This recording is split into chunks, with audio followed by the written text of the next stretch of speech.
The conference is no longer in listen-only mode.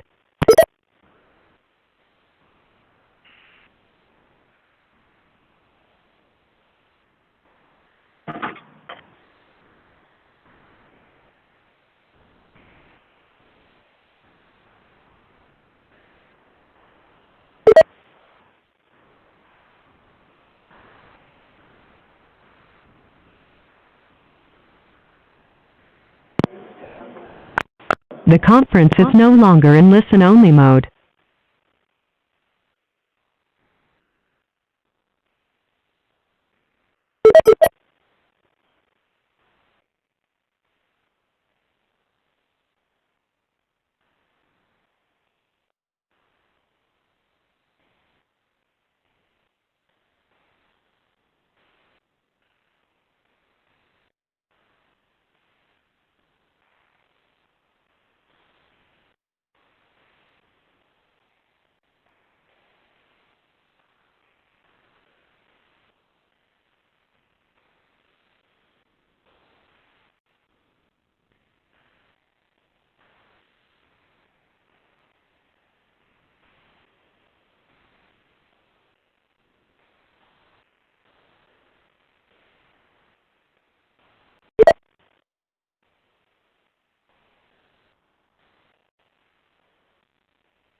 The conference is now in listen-only mode.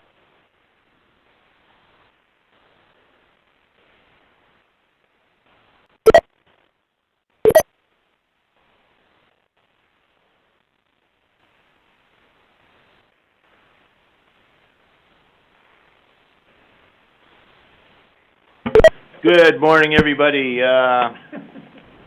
This is the Alaska Marijuana Control Board, a regular meeting. Today is May 1st. We are on traditional Dena'ina land in The conference is now in listen-only mode. District. For those of you keeping track at home that want to come and visit us, we are in the State Labor Building at 3301 Eagle Street, downtown. So the meeting is called to order. Can we get a roll call, please? Mr. Jones? Good morning, everybody. Ms. McConnell? This is the Alaska Marijuana Control Board, a regular meeting. Okay, thank you very much. Today is, so, I guess the bathroom's across the hall, free parking in the parking lot, and thank you to whomever brought the water. And Mr. Chair, just Yes, to note for the record that Mr. Jaime is an excused absence, and there is currently no one holding the fifth seat, which could be either held by an industry member or a member of the general public. Thank you. And yeah, Lieutenant Jaime is still attending with the Southern Police Institute. Yeah, something like that. But he was confirmed unanimously by the legislature, so congratulations to him. All right, I'll move on to approval of the agenda. We have a motion to approve the agenda. Motion to approve. Second.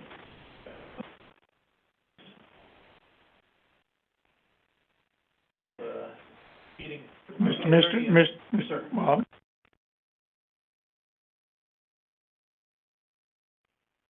Any changes, additions to the agenda? Hearing none, all those in favor of approving the agenda say aye. Aye. Aye. Any opposed? No. Okay. Mr. Chair? Yes, sir. Since there's only three of us, can we suspend and just assume that every motion has a second? I think that would be. Just to save time and effort, since there's only three of us. And that way Nick and I can save our voices. And Absolutely. All right, then.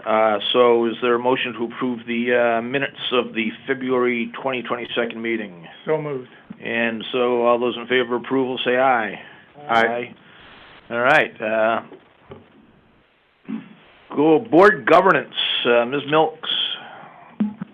Nothing new there, just please, members, declare whether there's been any changes in your life or your professional associations that could possibly implicate the Executive Branch Ethics Act. And also, if you've had any discussions with any industry members or anybody with any actions before you, let us know that. Doesn't mean there's a conflict, but the public has the right to know. Thank you. Mr. Jones? No changes. Ms. Miller? No changes. Okay, I live in Bethel, and I talk to Nick every now and then about his store, and I have been giving free advice to nobody who has applied for a license yet, but I'm still trying to encourage some people to think about it, and that's about that. So, thank you, Ms. Milks. I will move on to public testimony. Mr. Chair? Yes. Before that, could I ask the attorney a question? Go right ahead. Before we get Of course. started in today's meeting? There's only 3 of us. And so, and there's only 4 officially. So do all of our motions in the, pass anything, must we be unanimous on all of our votes? I think you need to have a majority of votes to pass a license application. We're checking the rules right now. Ms. McConnell? AS 1738-111B says that a majority of the whole membership of the board must approve applications for new licenses, renewals, transfers, suspensions, and revocations of existing licenses and product approvals as provided in regulations adopted by the board. So the only thing on the agenda, I think, that would not fall into that category is regulations. So basically, since there's 4 members, the majority is 3. So all of our votes today on everything but regulations must be unanimous? That's correct. Okay. Then the next question is, I don't intend to vote for some of the applications I've read, just based on what I feel is some real issues. And I may change my mind once I hear the testimony. But that doesn't mean that with a 4th member here or a 5th member here that those applications might not otherwise pass. And I don't necessarily want to penalize the applicant, but at the same time, I don't want to say yay to an application that I'm not sure of. What would be an alternative?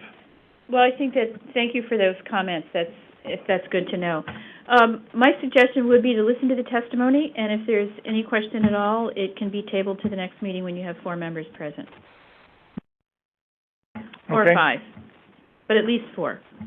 Okay, I appreciate that, because I don't want to penalize an applicant, but I do not want to vote in the affirmative if I'm not sure about a license, so, thanks. Okay, great. Thanks, Mr. Jones. And I've been jokingly saying that with the 3 of us here, either everybody's going to get everything they want or nobody's going to get nothing, so. All right, so let's move to public testimony. Anybody in the room that would like to public testify? Sure. First one to stand up.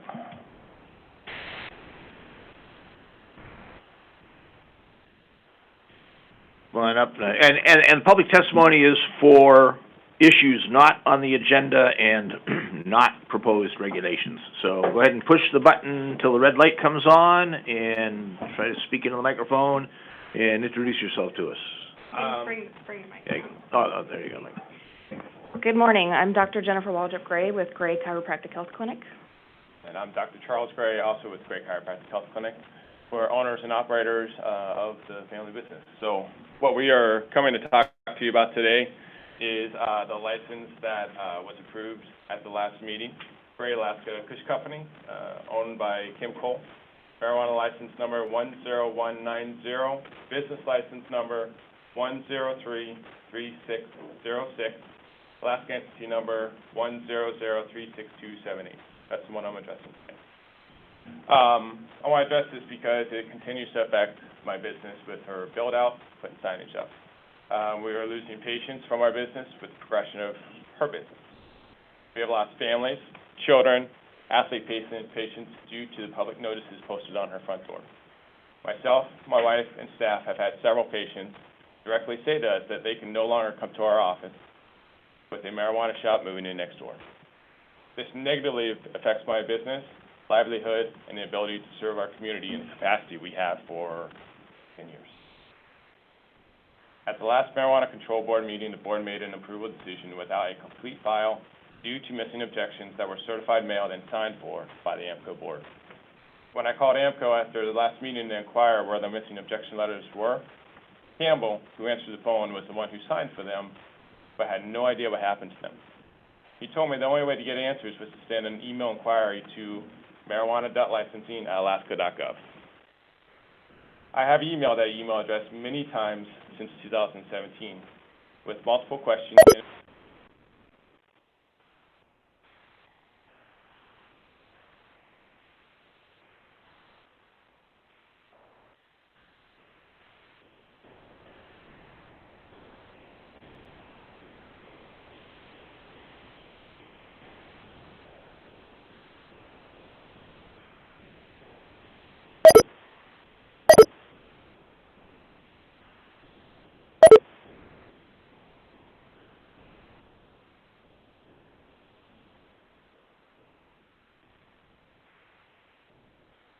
With AMCO, I was inquiring about the Great Alaskan Kush Company's license status, moving to fail to complete status. He told me that with the regulations that once an application has moved to this status, that it cannot under any circumstance be moved out of this status, and the applicant would have to start her application process. In November 2018, her application moved from failed to complete status back into the queue for approval. According to AMCO and Jane, this violates 3 AAC 306.025. I have an email that I sent you on November 12, 2018, inquiring about this with no response. At the last meeting, you determined that my office does not meet the definition of a facility that provides other services to children, without any reason why other than your opinion. As I mentioned last month, our chiropractic office has a very high number of children who come into our office. My wife, Dr. Jennifer Waldrop Gray, has a pregnancy and pediatric practice. She sees pregnant women, children, newborn babies, children with compromised immune systems, and several on the autism spectrum, with extreme sensitivities to odors. I have athletes of all ages from beginning stages as a toddler to others who had just returned from Orlando, Florida this week from a world's competition after winning nationals last month. Another teenage athlete just received an NCAA scholarship to Oregon. I have several more that are actively being scouted by NCAA colleges. Marijuana is one of the many drugs that these athletes are drug tested for. These parents will not risk their children's college future by bringing their athletes to a chiropractic office next door to a pot shop. Whether you agree or disagree with their reasoning is not up to you to decide, but it is happening on a regular basis, and that is public perception. In the regulations, it does say other, and I challenge you to show that Gray Chiropractic Health Clinic is not a facility that provides services to children. As I mentioned in my initial letter, I do not wish ill will to Ms. Cole or the marijuana industry. I also strongly believe that it is not right for a new business to have such a negative impact for a well-established business the way the Great Alaskan Kush Company has had to my office. I wish the entire industry the best of luck in the growing industry, but I still strongly disagree with proposed marijuana business in such close proximity to a chiropractic office that promotes health and wellness. I also have all of the objection letters that you guys signed for and received, and I'll go over those now. This one, February 15, 2019. To whom it may concern, myself and my son have been patients at Gray Chiropractic located at 360 East International Airport number 4 for 8 years. Recently on a visit to Gray Chiropractic, I noticed a building permit taped up in the window of the suite next door. I asked Dr. Charlie Gray what kind of construction was going on, and he informed me that it was a proposed marijuana retail business, the mentioned proposed business with marijuana license number 10190, business license number 1033606, Alaska entity number 100036278. Granted to Kimberly Cole, located at 306 East International Road number 3. It's of concern to me. A shop that markets and sells marijuana and marijuana-related products in such close proximity to a business, Gray Chiropractic, that provides medical care to members of our community ranging from the ages of newborn to elderly, is perturbing. Thoughts about the potential for smokes, smells, allergic reactions, and exposure of marijuana culture to children are my greatest concern. My son, Tiernan, is 7 years old. He is a vibrant, happy little guy who happens to have allergies and is extremely sensitive to smells. At times, when we have been driving in the car and the scent of marijuana is detected, he gets upset and wants to know what that awful smell is. Due to his sensitivity, he tends to exaggerate quite a bit, sometimes to the point of having meltdowns. He has always had good times and experiences when he has been with me or when he has had his appointments at Gray Chiropractic. Over the years, Tiernan has built a positive rapport with Dr. Charles and Jennifer Gray and their staff, and he trusts himself in their care. If this proposed shop is allowed to open, I have no idea what kind of effect it will have on my son when he visits Gray Chiropractic. The smell of marijuana is emitted not only when it is smoked, but when it is still in its bud form. If the bud can be smelled, that means the other particulates of bud are in the air, which raises the potential for allergic reactions. The best way to avoid a marijuana allergy is to limit exposure. If there is a marijuana shop located next to Gray Chiropractic, how can I or any other patients that may have allergies hope to limit their exposure? I am not a user of marijuana, and do not expose my child to it either. Most of the time, marijuana businesses I have noticed in town are in standalone buildings and not next to medical treatment facilities that treat children.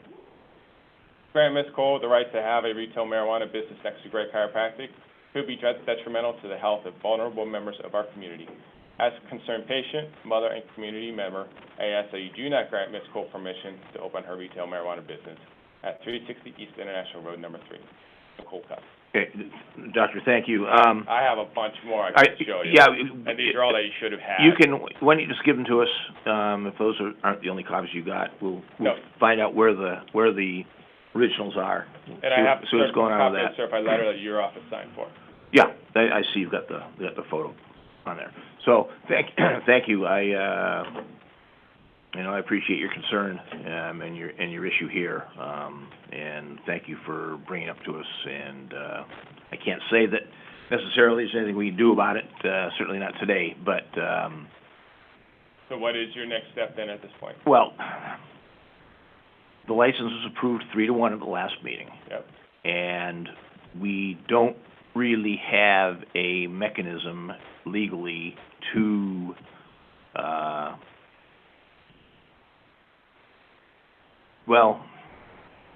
we could, I suppose, revisit the license, but I don't know whether we can do that or not. The issue. We certainly can't do that at this time. This is a time set aside for public comment. This is the first I've heard of any objection sent and possibly received by the office and not seen by the board. This is just not the proper forum for discussing this. So my suggestion would be, give everything that you brought to the chair, look at it. But nothing can be done now, and I'm not saying that anything can be done at any time, but thank you for bringing those materials to our attention. Okay. All right. Thank you. All right. Thank you, doctors. Thank you.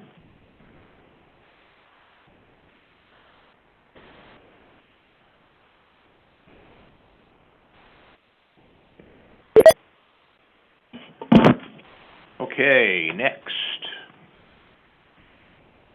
Slotine. Jana Waltine, owner of JDW Council. And before the last testifier leaves, I just want to let you know the Assembly is hearing the special land use permit for the Great Alaska Kush Company on May 21st. That would be another venue for you to voice your concerns. Thank you for your information. My testimony today focuses largely on thanking the staff for their incredible performance. They've really been outstanding this past few months, really worked hard and got up to speed on all the outstanding matters that were, in the queue in front of them. And then also enforcement has been very, very helpful to licensees. And I'm seeing this trend with enforcement where they're really taking a more approach towards helping licensees see them as a tool rather than as just an enforcer, but a helpful tool towards compliance. Now I want to talk about a letter that I sent into the marijuana licensing mailbox that has to do with babies in the workplace. Unlike alcohol, our regulations provide zero exceptions for minors in the facilities. And we all understand the rationale for this. Keep children away from marijuana because marijuana use at an early age can negatively impact the development of a child's brain. However, well-intended that this baseline regulation is, it has unintended consequences that really negatively hurt new mothers. I have had a plethora of clients bring this issue up to me and explain the negative impact their employees, and in some cases their own baby's health and well-being has had because of this prohibition. For example, one of my employees brought this story to me. He had this great employee. She's a go-getter. She was pregnant when he hired her. She had the baby, and then, after a few weeks, 5 or 6 weeks, wanted to come back to work, but needed to have a place to breastfeed. And he said, "Is there anything I can do, Jana? Can I have her in the office?" And I said, "No, because you're going to, be in a licensed premises, and you just can't do that." And he said, "Well, she's only sitting in the office doing books and paperwork, not even around marijuana. Plus, the baby is so young, it can only see shapes and colors." And I still said, "No, you just can't do this yet." And ultimately, this employee was having her mother drive to the facility in the dead of winter on the roads with the baby every 2 hours to feed. And then the employee would have to go outside, sit in the car, feed, and then go back into the facility. This became unsustainable, and the employee had to quit and find other employment. Now, historically, our workplace and our economy has valued women less than men. Now we have this incredible opportunity of a new industry, and we have unintentionally set regulations that negatively discriminate against young and new mothers. According to the National Partnership for Women and Families in the state of Alaska, more than 28,000 household families are headed by women, and 21% of that 28,000 lives below the poverty line. Does it really make sense for this industry to prohibit new mothers from employment by not providing any regulatory exception to have a feeding area for young mothers and new mothers? So your role as regulators in this new industry is to regulate in a manner that protects health and safety and foster business growth at the same time and diversification of our economy. You simply cannot fulfill this role if the regulations discriminate against women. To be part of the solution of equalization between women and men versus part of the problem, the regulations need to be amended in a manner that doesn't force licensees to engage in employment practices that have the effect of fostering gender-based occupational segregation by excluding new working moms from meaningful engagement in the marijuana industry. So I would really, I hope I'm planting the seeds for maybe to see a regulation project have a designated area for employee breastfeeding that is not in the view of marijuana and specifically set out on your diagram. Thank you for your time. Thanks, Ms. Wiltsine, and thanks for the water. Anybody else in the room? Mr. Emmett?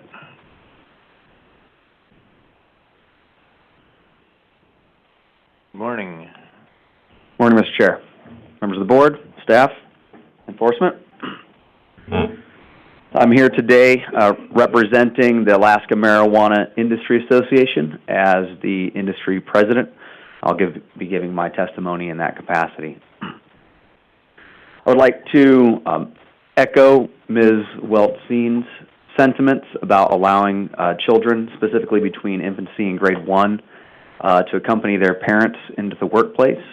I think that disallowing children in the workplace is a sensible regulation in theory, but it discriminates against single parents, specifically young mothers, young fathers as well. And a child that is incapable of opening a marijuana package or really being without supervision should be allowed to be in the office areas of the workplace. I think that will empower our membership, and it'll be a more consistent regulation with keeping public health and safety in mind. Secondly, we've seen more consistency in product approval from this board, and so we congratulate you for that. But we would like to bring to attention, during the last board meeting, there was an AMI member in good standing who had a product that was not approved, and this product was a patch. And the patch is specifically contemplated in the regulations. Excuse me, Mr. Emmett, this product is on this agenda.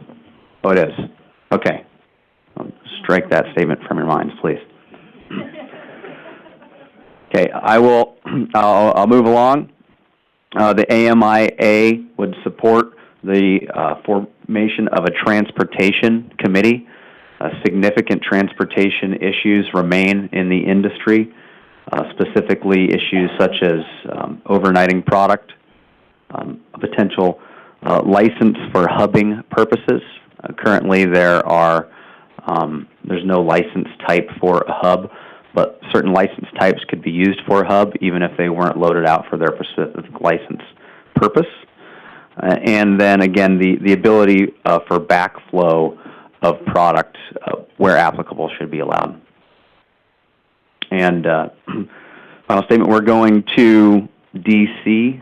this next week, and we appreciate AMCO's attempt to accompany us there. The AMIA feels that AMCO is a strong partner in this industry, and so we appreciate everything you guys have done and look forward to have a continued dialogue. Thank you. All right, thanks, Mr. Emmett. Any questions for Brandon? Yes, I have a couple. Sure.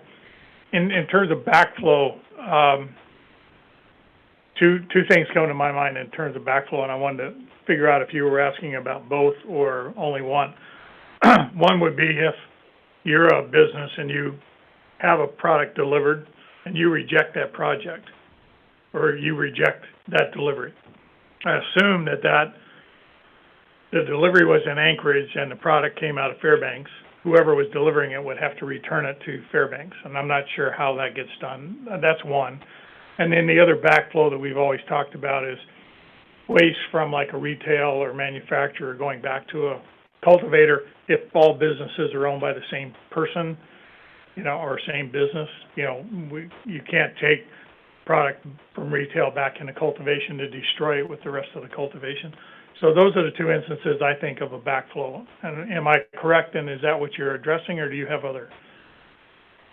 So the statement about allowing backflow is quite broad. I think there are many situations where backflow would be appropriate, situations where a product is accepted by a retailer and then becomes stale, unusable, or develops mold in the packaging. It would be nice to be able to backflow that to manufacturer. Also for vertically integrated businesses to be able to move product back and forth. Now the transportation issue, that becomes whether it's accepted or rejected in the manifest. If it's rejected and it has to go back, that creates some transportation issue, but it's technically still in the possession of the individual who sent it. There can be instances where there is a product that's sent down that's accepted and there's a transposition error. And so even though there was no diversion, the correct product was sent down, in metric, that licensee doesn't actually have that product. They may have a different product. And so there's a situation where that product can't be sent back. It has to be virtually transferred, and that's allowed in metric, but that's not currently allowed in the regulations. So some consistency there, I think, would be helpful to the licensees. Okay. And then a totally unrelated question.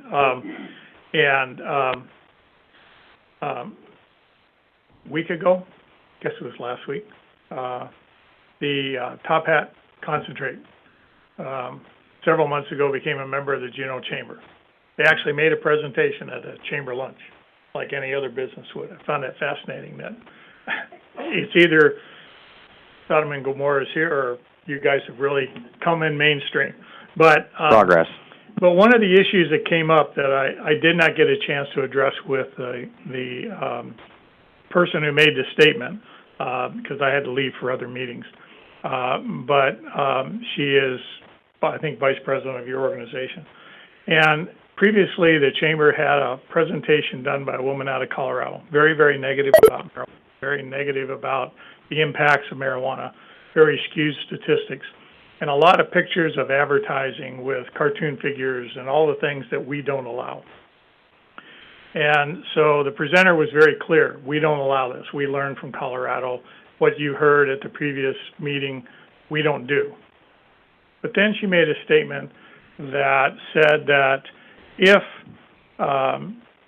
marijuana businesses advertised in publications that were not certified, and I'll get this wrong, but was not certified readership of mostly over 21, like the Juneau Empire, like newspapers, they were pretty much restricted. But if a publication had some certification of reaching people over 21, and she mentioned a couple of the marijuana magazines, then pretty much they could advertise however they wanted. That is not how I read the regs. That is not how I view those. And so I just wanted to put that out there because I did not get a chance to talk to her afterwards, and I should have. But and I don't know if enforcement looks at the local magazines or that and to see if they use cartoon figures or if their advertising is different there than they are in the other publications. But I just wanted to make sure that the industry association, knew that had been said and was out there, and make sure that, at least as I read the regulations, that's not the case. So I haven't had the opportunity to speak with the presenter about that incident specifically. The official position of the Alaska Marijuana Industry Association is that we do not support cartoonish figures or advertising that particularly targets children. I would think that we would look to the regulations for publications on and try to find what the readership of a publication is. I think that information is discernible, can generally tell what the circulation of a particular publication is and see if that publication's circulation is 70% 21 older or better. But yeah, we are not advocating for cartoon-like figures in advertising at this time. And I understand that maybe you could determine that, but there's nothing in our regs to say if you can show that, you don't have to follow our regs. So was my concern. And I know advertising's been one of those tough things that we've gone back and forth on in terms of the regs and enforcement and things like that. But that kind of statement was, offhand, and I'm not sure that anybody else in the room would have picked up on it except me. But All right, thank you, Mr. Remmett. Yeah, thank you.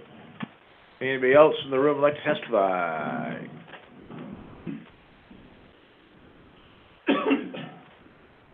Good morning. Turn the microphone on. There you go. Bryant Thorpe, Arctic Herbery. I just have one comment that I'd like to make. I'd like to echo Ms. Welsing's comments. Up until just recently, I would have been in full agreement with our children in the workplace, but most recently, my assistant manager, who has become my right-hand man, has had a baby. And in supporting him, we have put his wife to work. And what we have found is it's very difficult. We find the same thing as the story that we just heard about he brings the baby, she goes outside, takes care of, then she comes back to work so she can work a couple more hours. She's not working very many, but this particular subject is becoming an issue in my world as well. And as I said, before this, just recently, the last 5 weeks or so, I wouldn't even have considered a comment like this, but it's becoming impactful to my business as well. So if you guys would consider something like that, I'd appreciate it. I have nothing else. Any questions, Mr. Thorpe? All right, thank you. Is there anybody on the phone that would like to The conference is no longer in listen-only mode. items that are not on the agenda and nothing about proposed regulations?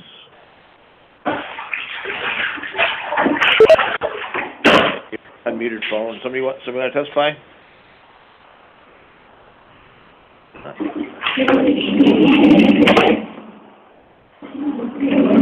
I will take that. No. Thank you very much. The conference is now in listen-only mode.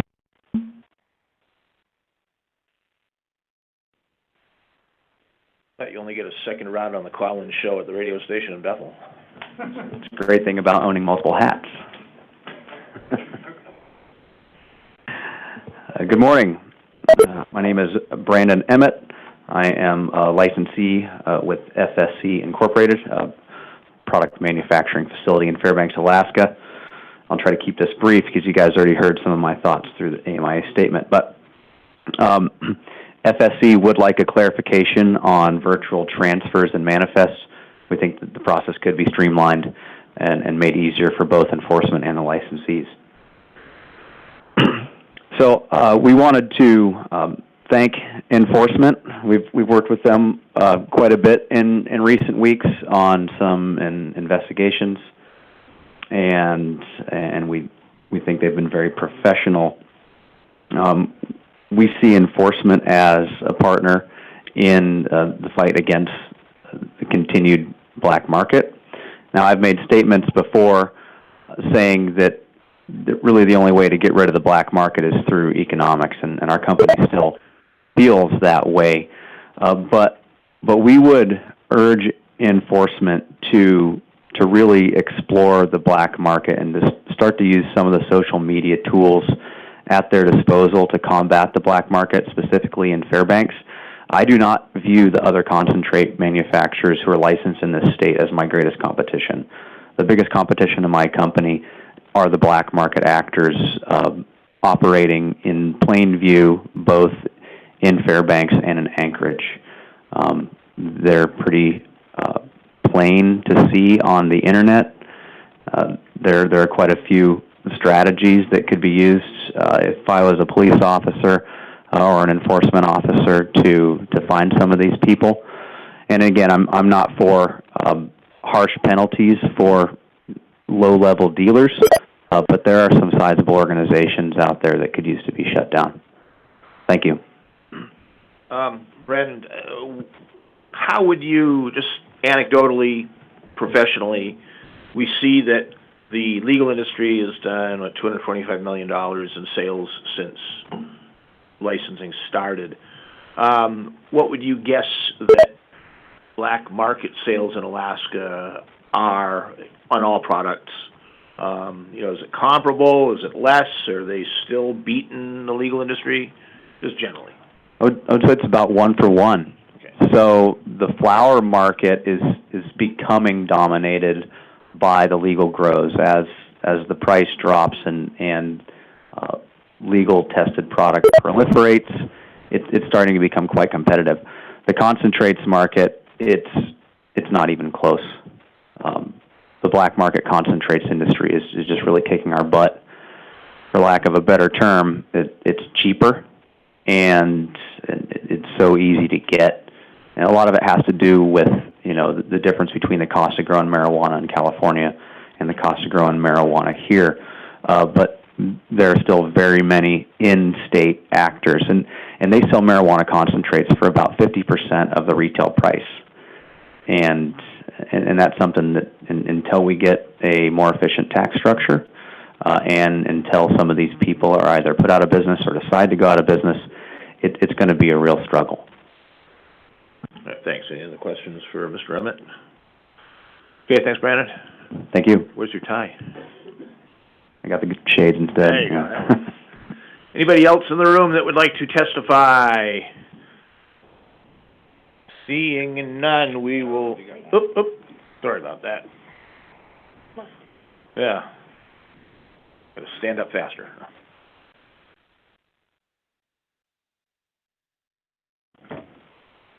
Hello, members of the Marijuana Control Board. My name is Kirby Coleman, representing myself and Green Degree, license holder for retails and cultivations.